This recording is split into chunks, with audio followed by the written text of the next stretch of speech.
Anchorage Fire Chief. Chris Tolley, Anchorage Police Department. Lance Wilbur, OMB. Mike Abbott, City Manager. Patrick Flynn. Elby Bridges. John Middleton. Phil Evans. Forrest Dunbar. Pete Peterson, Phil's Fire. And the audience, please introduce yourself. Julia Tucker, Assembly Council. Eric Rubel, KCPD 11. Sean McGrath. Barbara Jones, Municipal Clerk. Principal Assembly Veterans. Courtney Peterson, OMB. And who's this young lady who wants to wear bad? You don't know Joy? Joy. Everyone knows Joy. Thank you, thank you. Lance, you have the floor. Thank you, Madam Chair. Well, good morning. Elvie, I am on the phone. Oh, just so great, you know. Amy. I hope you're feeling better. I'm sitting next to you, Amy, despite your illness. Yeah, coffee. Thank you, Madam Chair. Well, today, the administration would like to give an overview of a proposal that we have before the Assembly for introduction next Tuesday night, AO 2016-128, with a proposal to increase the E911 surcharge from $1.50 to $2 a month.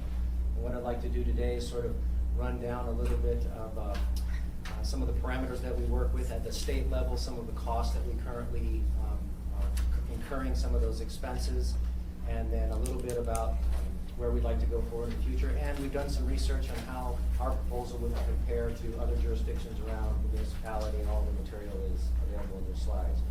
So let me start off with sort of a wordy one. But this one here is the Alaska State statute that guides all jurisdictions on what E911 surcharges can be used for. I'm not going to read it all, but let's just suffice it to say that the current state statute limits jurisdictions to $2. The max that can be applied is $2 per month for each wireless phone. The amount or the eligible cost that we can use it for is really for acquisition, implementation, and maintenance of our answering system at E911, any other equipment that's related to that. And then number two is really the detailed laundry list of all of the things that an E911 system entails, and those elements of an E911 system which can be applied to the surcharge. And we'll talk, maybe I'll highlight some of those later on that are particularly of highlights to us. The salaries and associated expenses with the call takers for E911, any training costs that might be required to train folks to be in E911 dispatch, and any expenses are required to develop and maintain the information that we gather. So there's a broad range of eligible expenses that can be applied for the E911 surcharge. A little bit of history about E911 as it relates, and the surcharge as it relates to the municipality of Anchorage. About 12 years ago, the municipality, it was the last time we made any adjustments to the E911 surcharge. It was previously $1. We raised it to $1.50 back in 2005. In 2009, there was an ordinance that talked a little bit about some clarifications on the authority about what those responsibilities could be used for. And then many of you may have been around in 2011. There was an audit report that was completed by the internal audit, and they really focused on three things. One was to make sure that the charges that were being received and they were being applied to the appropriate expenses, making sure that the funding that was being received was being used for those. And what they found out is that it was actually going into an area-wide fund, and there was some concern about whether or not those charges were being applied, were not eligible. Through that audit, those corrective actions were made. One of the recommendations was that a separate fund be created, the 211 fund, which currently exists today. Any revenues that come in from the E911 surcharge are loaded into the 211 fund that exists, and that fund supports the E911 program that we have today. So some of the things that we know about right now that we know are coming up in the future, some of the expenditures, our personnel, primarily those are individuals that are in our dispatch. We do have a contract cost. It's primarily the significant portion of our non-labor. And so we'll be revising those contract costs. That's roughly about $1.2 million of the revenue that we receive. And then debt, when we do issue bonds for E911 or area-wide, there's debt service that we know that we will be incurring in the future. Some of the revenues that we are seeing, some of the decline in the revenues are as a result of, if you the number of wireline phones. So if someone just doesn't have if they have a cell phone and then they have a phone at the home, they get rid of the one at the home and they just use their cell phone. We're seeing that trend continue. We also see other individuals that get sort of a pay-as-you-go plan, or if you get a phone service on your cell and it's generated from outside the state or the jurisdiction, any of those surcharges that we might benefit from to support our E911, we don't receive those directly. Those other jurisdictions receive those calls. So those are some of the sort of the highlight challenges, and we know that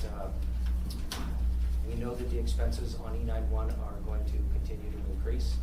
And so here's a last 2014, 2015, and our year to date. The first line is first two lines are the costs of that, our non-labor.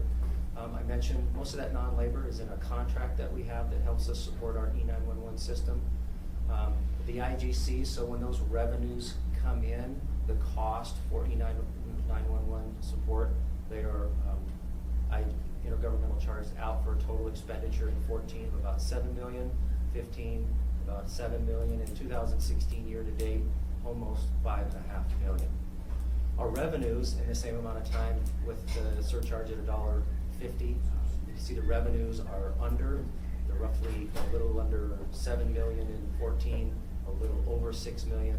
So at the end of each year, the amount of costs that we're incurring related to E911 are more than the revenues that we're receiving to support that system. So the way that we fill that gap is we use area-wide 101 funds to fill that. And in 2016, while we fully expect that number not to end at close to $1.3 million, it'll probably be a little bit closer to 2015 number, and hopefully a little bit less.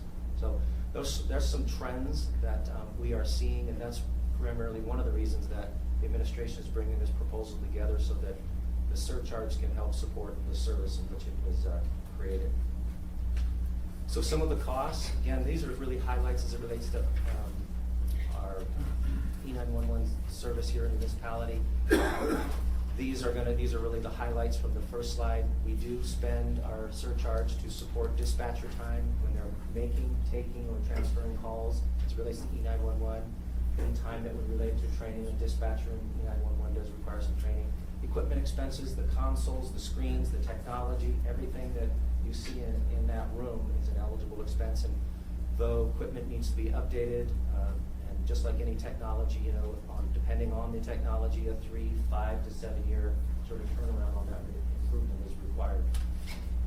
I mentioned the E911 service maintenance and contract, and then we do have some dedicated phone circuits. I can't remember the amount, but I think it's probably like 30 to 50 dedicated lines just for E911.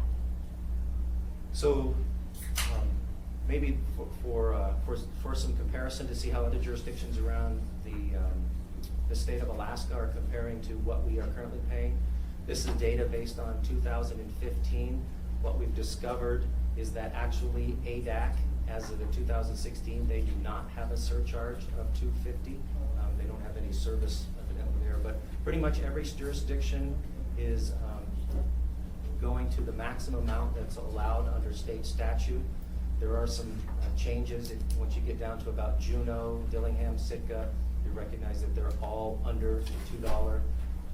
The Fairbanks, North Star Borough, the anomaly in there, and then we have some other small communities where it's only 75 cents. AO 2016-128 is recommending to bring the municipality of Anchorage up to a $2 a month surcharge, and which is pretty much in line with the majority of communities all across Alaska, both large and small. We are looking at enhancements. We know that we're making improvements, to reduce our response time, the ability to make transfer of calls much more seamless, transferring those calls between public safety answering points. These are things that we've had in the past. Allowing improved location when someone does make a 911 call, we're able to make those distinctions. Reporting and statistical information that we're looking for in the enhanced, we're looking for collaboration, particularly with the state, including JBER. And And I know that there's been some interest on how we might be able to share some services, and maybe some of that shared services is related here. And then just general improved delivery to the public on the services that we're providing. So, I mean, really what we're trying to do with this proposal is make sure that we bring the costs or the revenues that might be generated from E911 to reflect the actual expenses that we're incurring and not have area-wide services pick those up. So a pretty short and simple presentation. This one will be introduced on the 18th, and the public hearing is scheduled for November 11th. Thank you. November 1st. November 1st. Thank you, Mike. Thank you. Okay, Mr. Trainee, the first person on the list. Lance, we use the same software in both the police and fire department as it relates to 911, is that correct, or they have two different computer systems? I think, why don't we defer to the chiefs? Go ahead. That's fine, I don't care who answers. Yeah, there is a ongoing study and implementation effort right now that the major software supporting both police and fire will be on the same platform. Right now, APD is on a system called Tiburon. We're on a system called TriTech. Those systems are being merged as we speak. So we're looking at having one unified call center? Not physically, no, sir. Okay. The thing is, Mr. Abbott, there was a similar resolution, I've got a copy of it, 2013-308. Requires the city manager to give us monthly reports on the status. Has that been being done? Have I been missing it, or what? It's news to me, Mr. Chairman. Okay. This was passed by the Assembly, signed by Ernie Hall in 2013. Just want to know. Thank you, Mr. Trainee. Before I Thank you, go to ma'am. Mr. Weddleton, Mr. Abbott, do you want to make some comments on the resolution before I go to Mr. Weddleton? On this resolution? No, ma'am. Okay, thank you, Mr. Weddleton.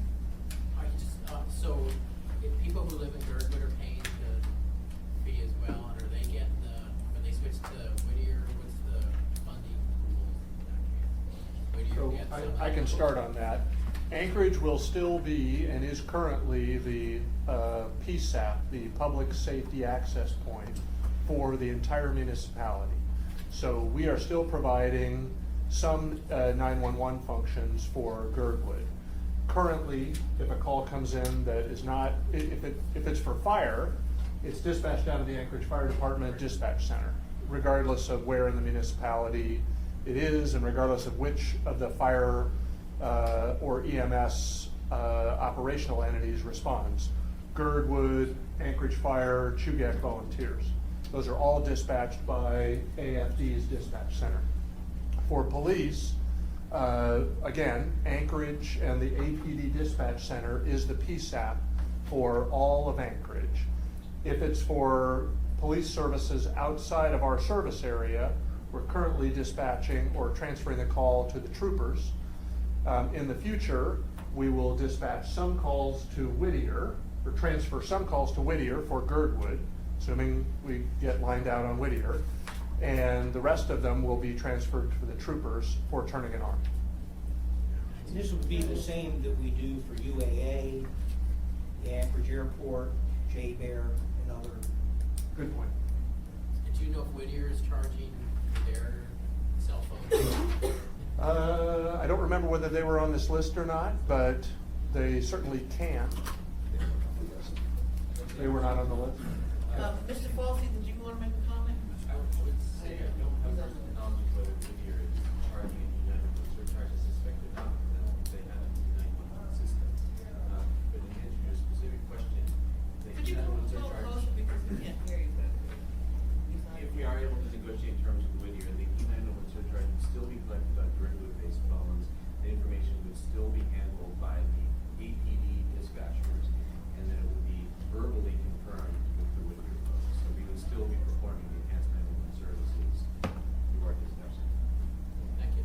Thank you, Mr. Weddleton. Mr. Steele, I'm going to call on you in a second. Okay. Thank you. Mr. Dunbar? Yeah, I'm curious about, on page 4, you talk about the increased use of pay-as-you-go plans. So first I'm gonna ask a question I think I know the answer to. If you have a pay-as-you-go phone, can you call 911 on it? Yes. Do we have any mechanism for collecting this kind of fee on a pay-as-you-go phone? Current statute says that the surcharge does not apply to those types of phones.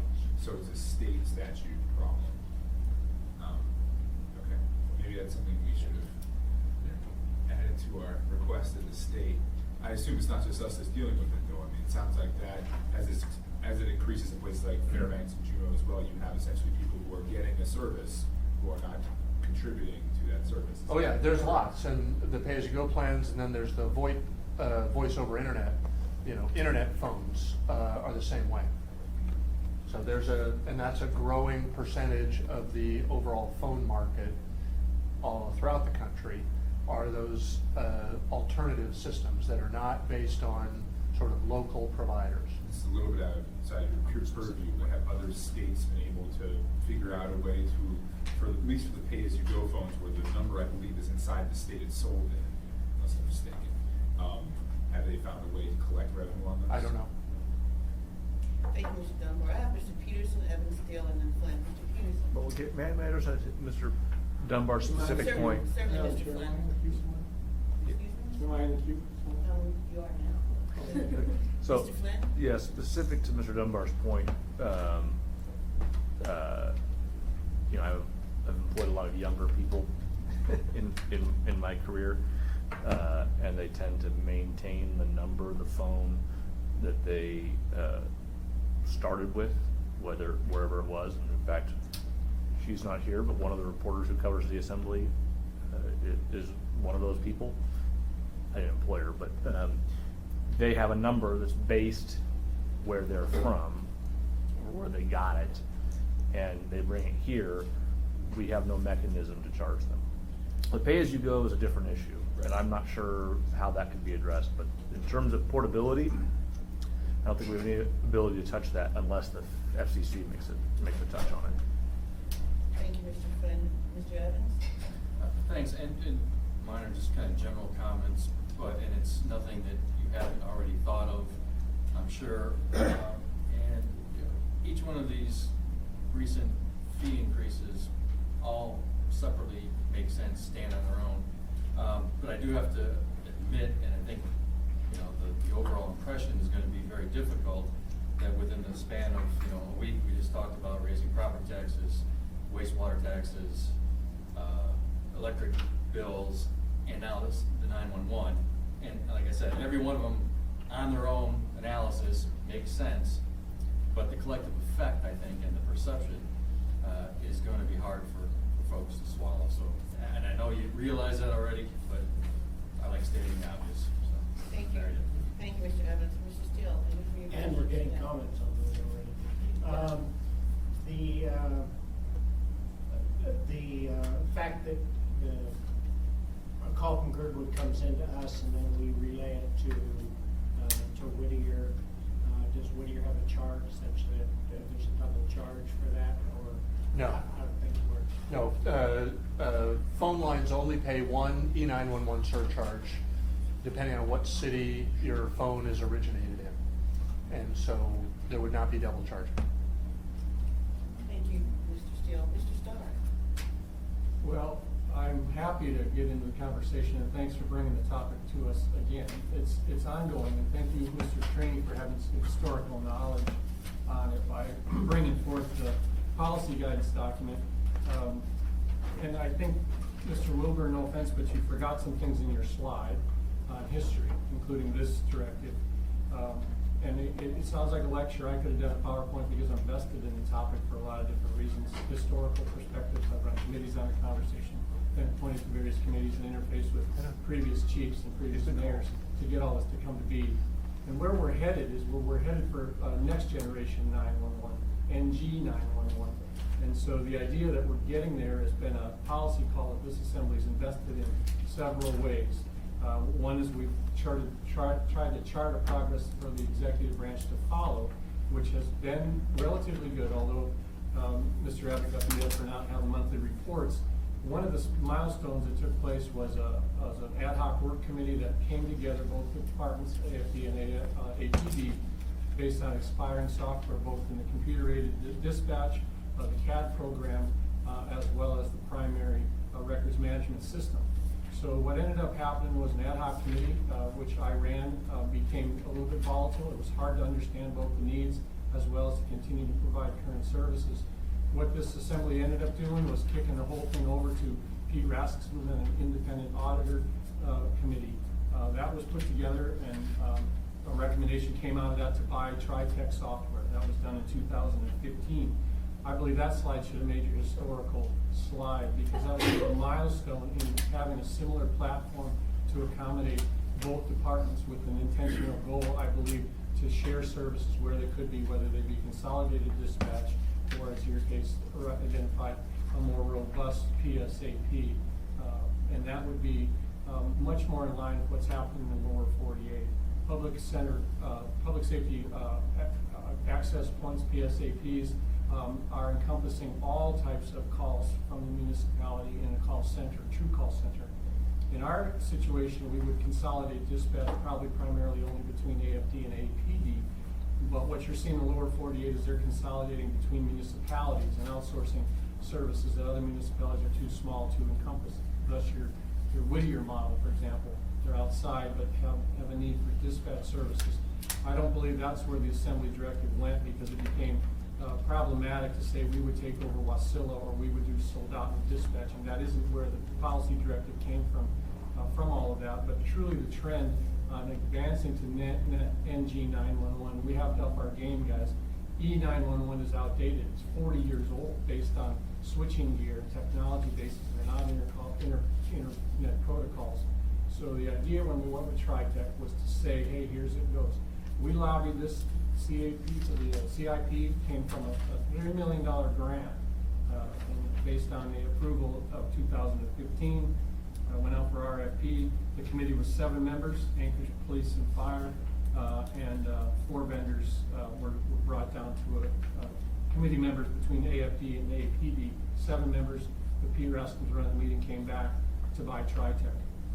I assume that was great. I haven't visually been over to the dispatch center. That's not our job to look at, but with the purchase of TriTech, we're going to get, I believe, some of the aspects that are needing to be funded by this enhanced rate increase. And the idea that we chose TriTech was for a lot of different reasons. And you need to go to the TriTech website and realize you guys will get into it as to what the capacities and observations are of that. So the summary is I'm not ready, quite frankly, to spend more money on it until we know clearly what we already own and what those capacities can do.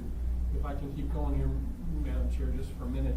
If you look into TriTech's summary pages that were provided to us upon the purchase agreement, it talks about sort of the integrated tools. It talks about the National Emergency Number Association, the NENA or NANA platform. NENA is the platform under subcategory 3 that talks about nationwide what is going to be this interface protocol that we're all going to adopt. So we've taken the policy call to adopt that NENA purchase price, our purchase package. TriTech supports that platform, and that's critical because that's uniform across the entire country.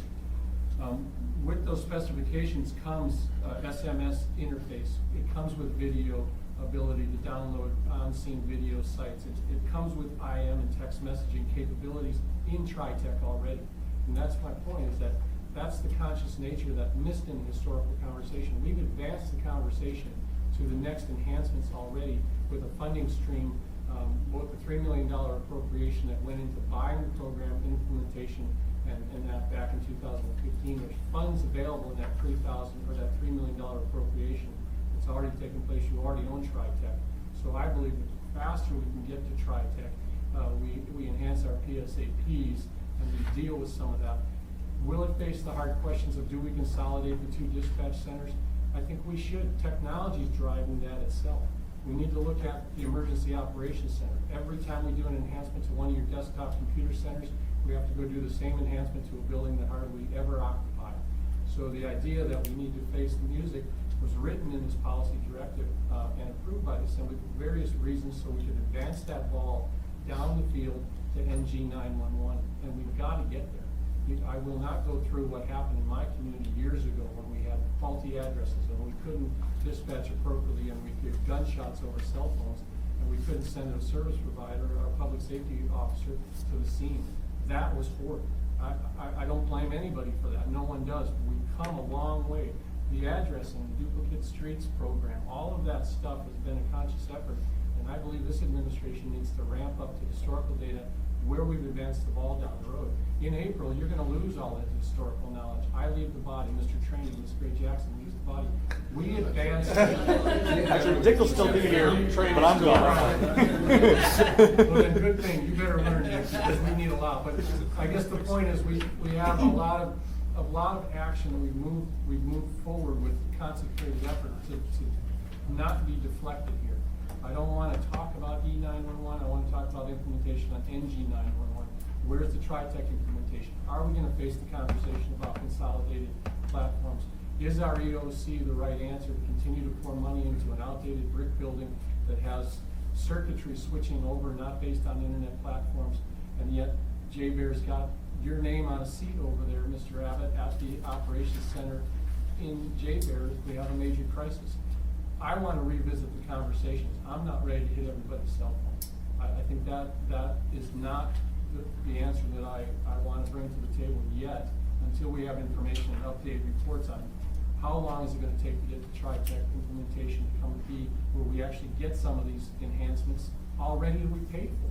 That's the bottom line for me, is we've already put through to that call presentation, the interlink to other facilities. It's all in those programs. And if it means buying another module for another $100,000 or whatever to enhance the $3 million purchase price that we've already authorized, I say go for it. But I want to have that information, and I think it's not hard to talk about that. If I can ramble just for a minute more. Just one more minute. When you do, well, these are work sessions are important to No, go impart ahead, knowledge. Mr. Starr, go ahead. There's four service providers in our community: ACS, GCI, Verizon, AT&T. FCC mandates say that those folks have to provide the platforms based on the revenues that they collect, as well as their cell phone bills, to have uniformity between that. There is already a link between their text centers, their texting centers, the TCCs, link directly to that. So if we're absent of information and we can't take text messages to our facility, then let's go to some of those service providers, GCI, ACS, that are federally mandated to provide that collection of information, and ask them first on how to do it, so that we don't end up spending a product that GCI has already paid for through their service providing bills to provide. So the information and the ramp up involves IT, it involves our policy directives to stay the course with certain things that have been launched already. The embracing of NG911 shouldn't be insurmountable. Communities across the country, we're one of the few that has an independent dispatch center between police and fire anymore, that even calls it E911. And yet we're pouring a significant amount of money based on the research I did. We're keeping pace with those folks, but we need to do some things before we just start saying, hey, we need another buck more or so. Lastly, I'll leave it with you. Some of the trends are not per line anymore, folks. They're based on a percentage of your total bill. That allows, so somebody that's got a $1,000 cell phone bill pays a 1% charge as opposed to just every line. So I want to bring that to the table. That's what I do as a policymaker, but please reinforce that we move in a certain direction that's unified and not just more money on top of it. And I'm glad to embrace it. I've run committees before. I'll keep pounding the table until people hear. And sometimes it is that volatile. I'd rather people come willingly than telling them that it's got to happen. So that's what I offer. Thank you, Mr. Starr. Thanks. Mr. Peterson? Thank you, Madam Chair, and thank you, Mr. Starr, for all that information. Some of that took place before many of us were in the body. So my question goes back to the 30 to 50 dedicated lines you were talking about. And my question is, how many 911 operators do we have? If we got 30 lines, do we have 30 operators? Or so how long are people waiting on hold when a 911 call comes? Mr. Peterson, I will get the information on the exact, we do have dedicated lines, multiple dedicated lines that come into APD dispatch. But we could get multiple calls all at one time coming in, and that's within even only maybe coming into one dispatcher. So. And the lines are also for use if we're transferring a call, for instance, to Whittier or to J-Bear or the university or the airport. there's outgoing lines also. So it is not all just incoming lines that are associated with this. There's a network system between the different dispatch organizations and PSAPs that require a variety of phone connections of different quality and different caliber. And just to follow up a little bit, if I may, so how many 911 operators do you have on at any given time for the police department and for the fire department? With an Anchorage Fire, we've got a total of 20 dispatchers. We have a minimum of 3 on per shift. Ideally, you'd want 5, we'll settle for 4. But typically, there would be 4 dispatchers. Madam Chair, can I ask a question? In the fire dispatch center. I think it'd be helpful if Mr. LeBlanc, who knows the systems really well, explains what happens when a 911 call happens.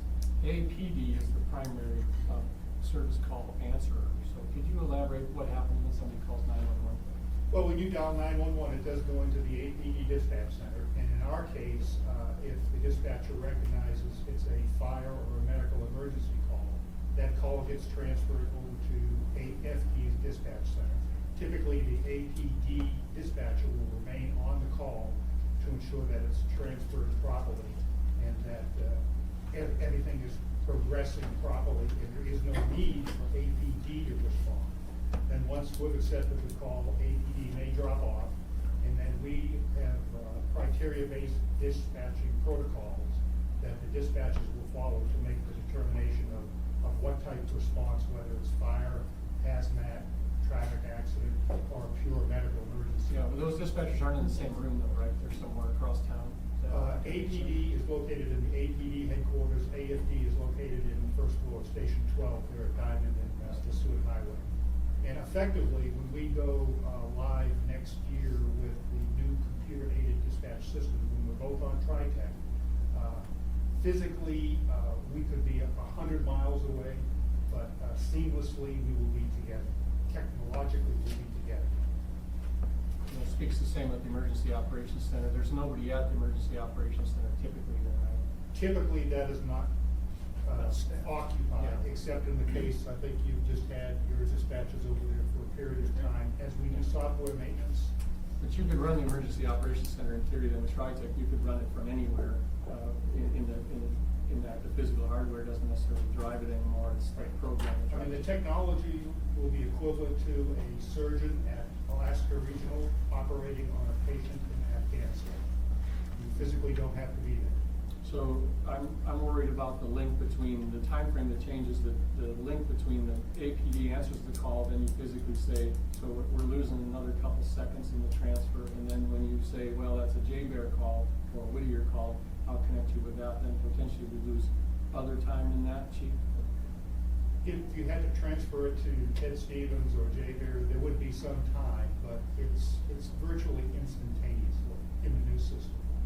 The next generation increases the efficiency of that.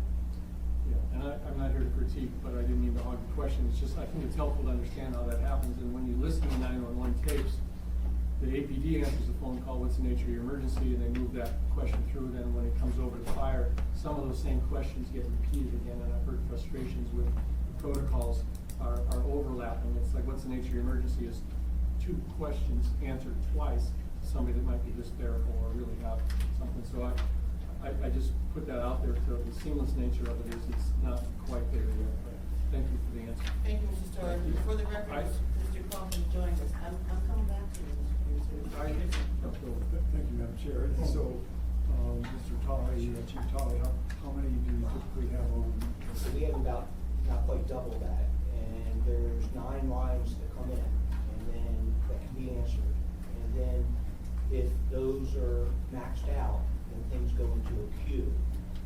And there's a mechanism to take the next call in order that they're received.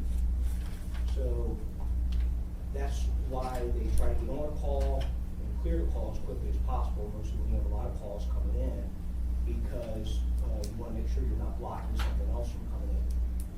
And once the transfer is completed, then we release it, and we no longer have it at the APD.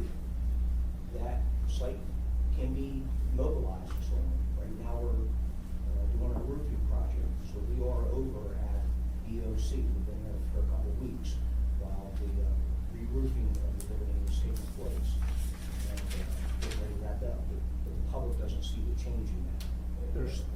3 municipal dispatch facilities right now, 2 of which are typically manned at any one time.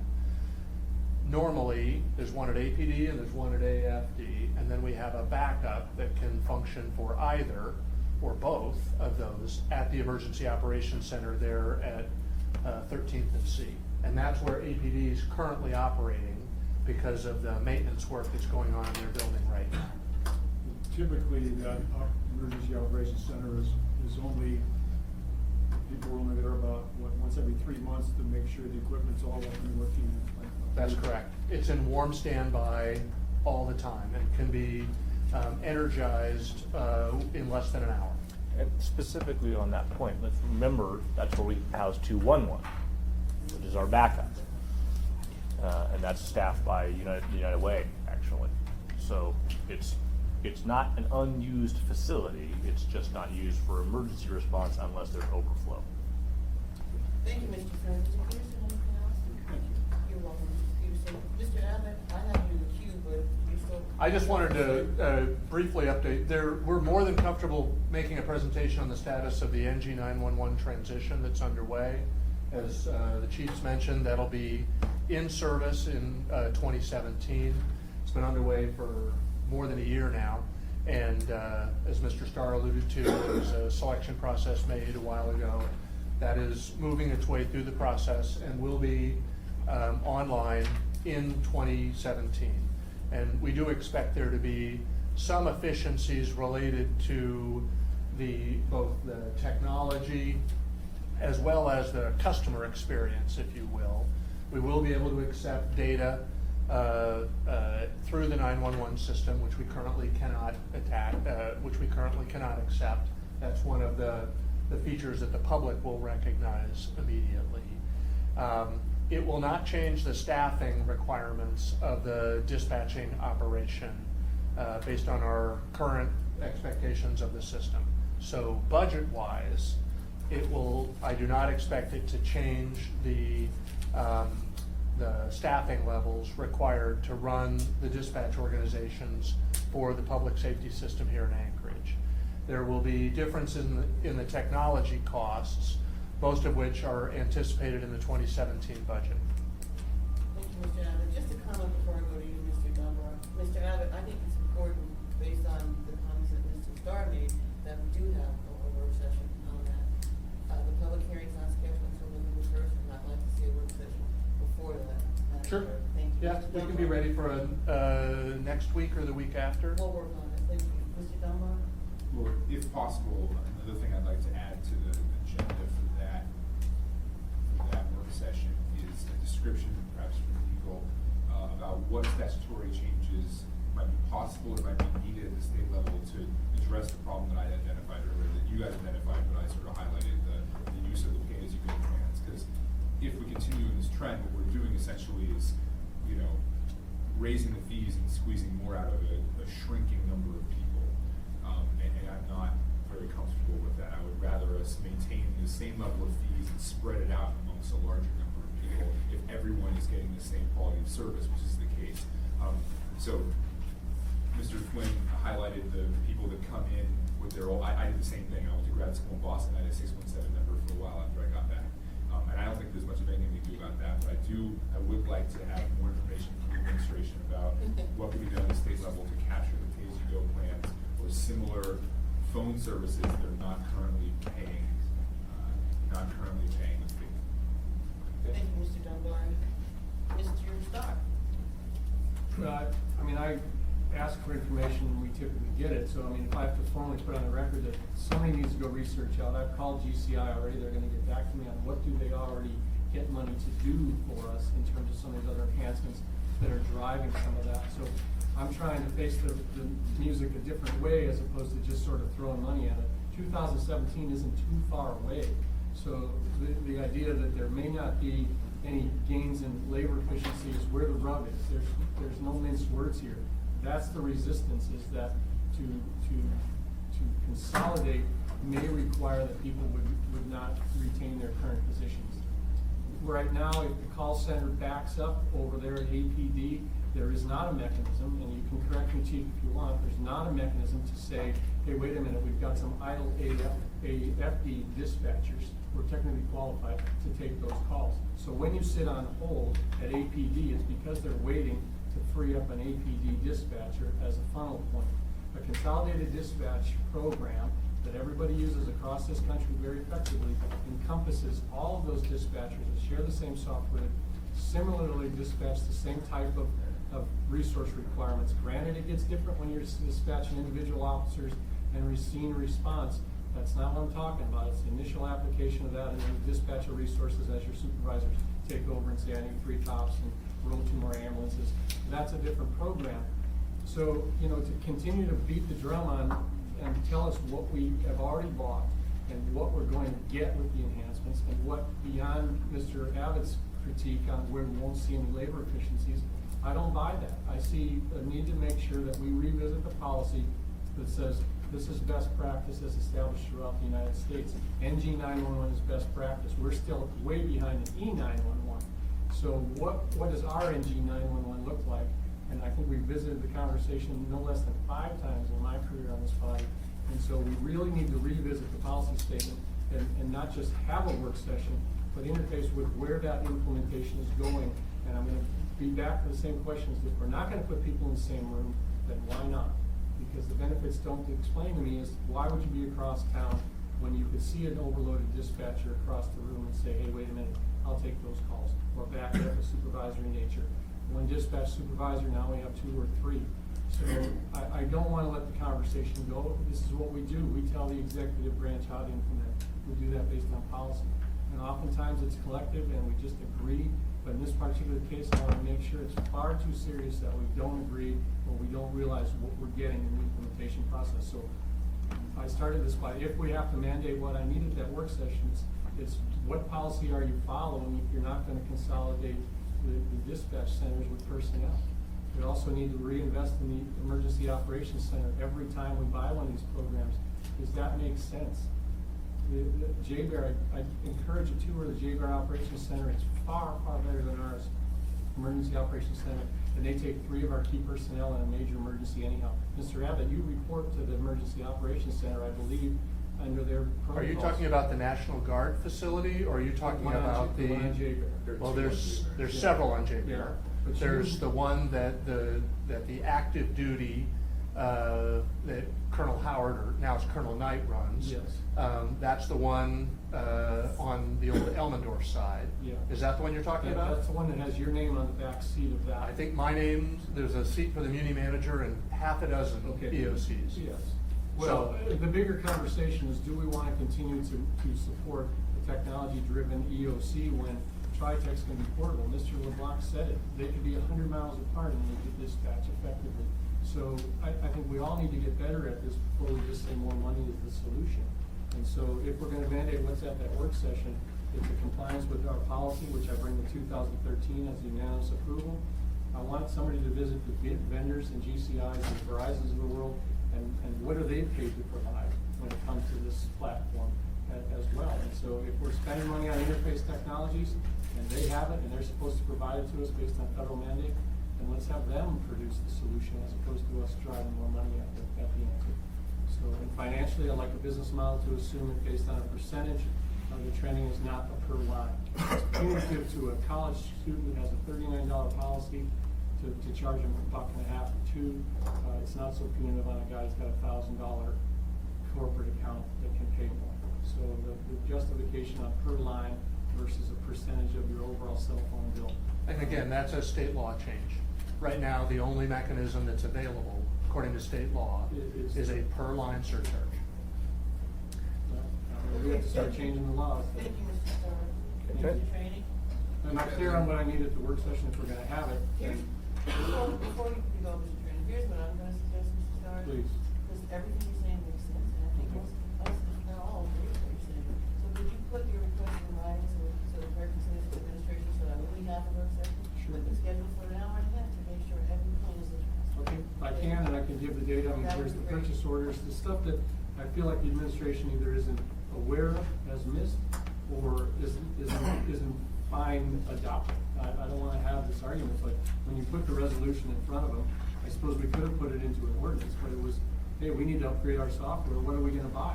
What do you guys want us to do here? That was the answer that we gave them by this policy directive, and that's why they bought TriTech. Mr. So- Starr, we all appreciate your comments, and Yeah. as Mr. Adams said, they didn't know about the resolution. I'm not defending anybody, but now you know. Mr. Trainee. Along that line, Mr. Abbott, this resolution, I'm sorry you didn't have a copy, but it's passed from 13, prepares a monthly update from your office. So on the first of the month, every month, we give us an update on NG 911. So we've got this coming in, we expect it, we know where this program is heading. Yeah, I certainly, and whether will be, report to the Public Safety Committee or something else, I'm not sure the NG 911 task force still exists. No, actually, we crunched that down, that turned over to the committee that Pete Rasmussen ran afterwards, so that's full data, we were successful. Right, in and that. the monthly reports that are mentioned in Resolution 2013-308 are associated with the NG 911 task force. So if that was the reporting requirement, then that is no longer in place. If you're interested in sort of progress reports We are. on the status of the NG 911 implementation, which I think is different, then that's something we can probably do. Those are. That we'd appreciate, because otherwise we gotta do another resolution, which we can get the votes to do it. I'd much rather join collectively with you guys, just get us the information. Yeah, other than that, I'm not sure we're not, I don't think any of these as written are still live, but we'd be glad to modify. I beg to differ, and rude to interrupt, but the consolidated dispatch point is almost number 1 on it, and so if you're not gonna implement a consolidated program, then we need to revisit that resolution statement, and maybe. It's actually number 4. Well, what I wanna say to both of you gentlemen is this, okay? Why don't you take some time to look at that resolution, maybe Yeah. Mr. Starr can talk offline, because we have 3 people in the queue and a little less than 10 minutes to go. Thank you, Mr. Starr, thank you, Mr. Abbott, Mr. Middleton. I just need clarification, because I don't know the term, is TriTech NG 911? No, TriTech's the vendor providing the software that we bought that they're implementing. And it would be the. Yeah, it's an stuff. NG platform. So when that's in place, we have to do stuff. You can ask them. Yes, I believe that's what we bought. Anything else, Mr. Middleton? No, it's just- Thank you, Mr. Middleton. Mr. Flynn?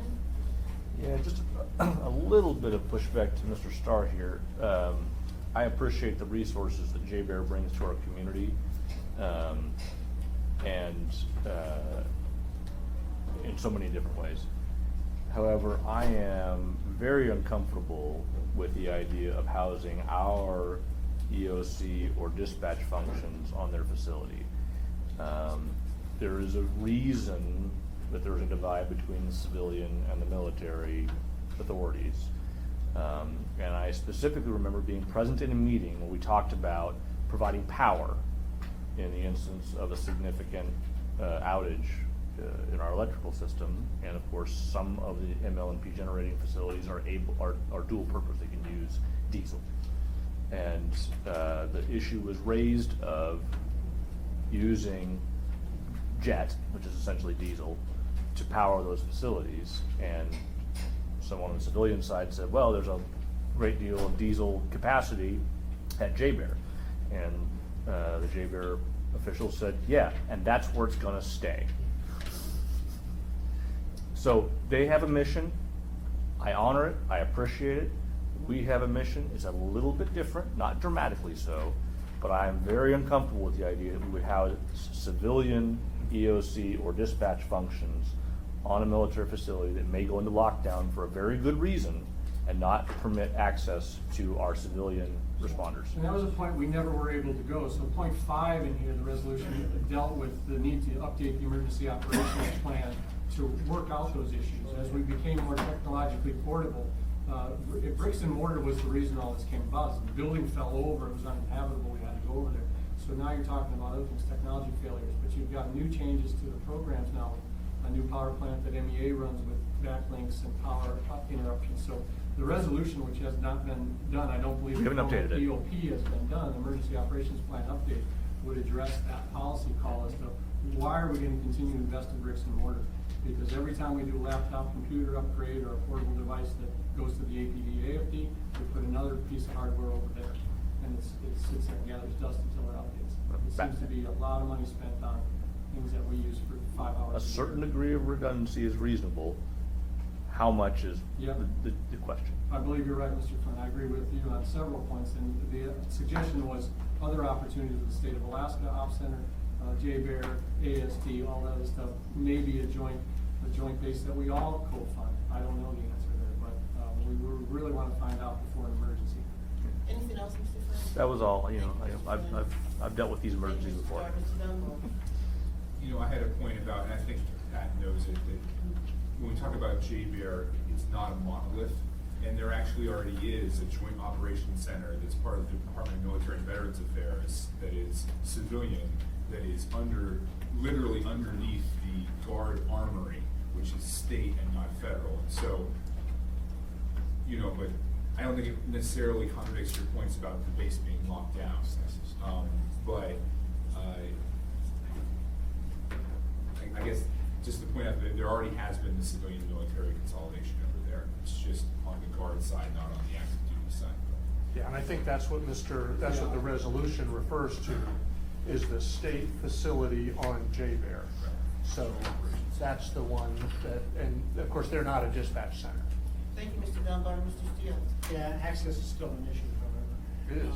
But what this discussion points out to me, I kind of came in on this body right at the end of this whole discussion about dispatch, but is that we just had a change of administration. And I'm concerned about, do we have a good,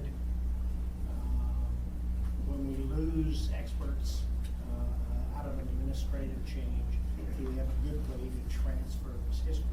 Otherwise, what other things got lost in the process with the change of the administration? So, I just, it's a warning in terms of other issues out there. Thank you, Mr. Steele. Mr. Bosky, do you have any questions or comments regarding today? No, the only thing I'd ask is if to make sure to have somebody email me the presentation, that landscape. Certainly, Mr. Bosky.